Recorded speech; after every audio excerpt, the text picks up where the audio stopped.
La société donc les établissements Les Billards Toulet. Les Billards Toulet ont été créés en 1857. Nous fabriquons donc des billards, exclusivement des billards. C'est fabriqué toujours de manière traditionnelle. Donc on fabrique exclusivement des billards, nous sommes une petite trentaine de salariés et on fabrique à peu près 800 billards par an. Alors dans notre métier, nous avons différents corps de métier. On a d'abord des mécaniciens, donc on va travailler la structure du billard qui est en métal, donc un châssis métallique qui va être soudé. Ce châssis métallique va être rectifié, il va être rodé. Puis on va avoir une ardoise. Cette ardoise va être boulonnée sur le châssis métallique et on va venir habiller cette structure avec du bois. L'idée du premier billard qu'on va venir présenter ici est d'avoir un billard qui va être éco-conçu. Alors éco-conçu pourquoi?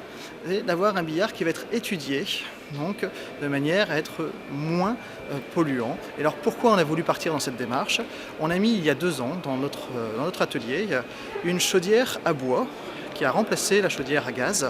Et on a la moitié de nos salariés qui se sont tout à fait intéressés à ce concept et qui ont eu un intérêt. On était très surpris et donc l'intérêt a été double. Évidemment, c'est cette consommation gaz qui a été remplacée par le bois. Et alors le bois, en fait, c'est quoi? C'est tous nos copeaux, donc dus à la menuiserie donc, de la partie de l'ébénisterie, mais aussi tous ces copeaux qui partaient dans des bennes, qui en fait ont été recyclés pour nous réchauffer.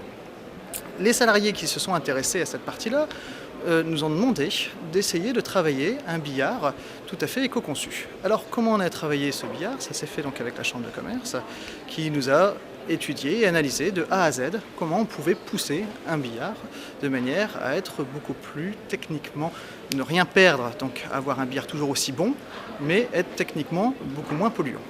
Alors la première chose, c'est évidemment au niveau du tapis. Le tapis, il est coloré, donc avec des colorants. Première chose, c'est d'avoir un tapis sans colorant.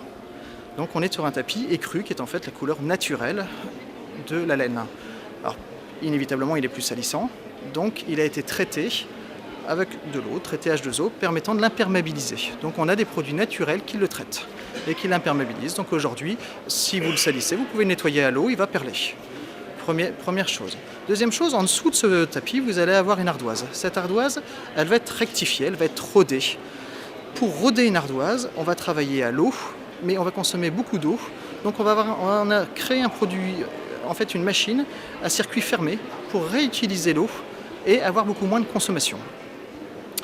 Le châssis métallique qui tient cette ardoise est un châssis métallique en acier recyclé, de manière à avoir inévitablement une consommation plus intéressante et recyclée. Le bois que nous venons recouvrir est un bois de chêne de Bourgogne, donc un bois français, et qui est un bois très noble, et qui est bien évidemment très étudié pour qu'il soit le plus haut de gamme possible et dont nous connaissons la traçabilité par cœur. Mais surtout, on a poussé plus loin.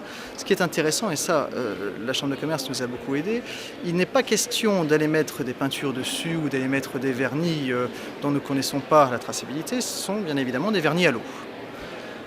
Quand l'habit va tomber, on appelle ça l'habit, quand l'habit va tomber dans les poches sont mises avec des moquettes qui sont des moquettes recyclées et l'amortisseur de la poche est recouverte de cuir qui sont des cuirs, donc évidemment avec des cuirs de vaches, mais de vaches qui partent dans les abattoirs.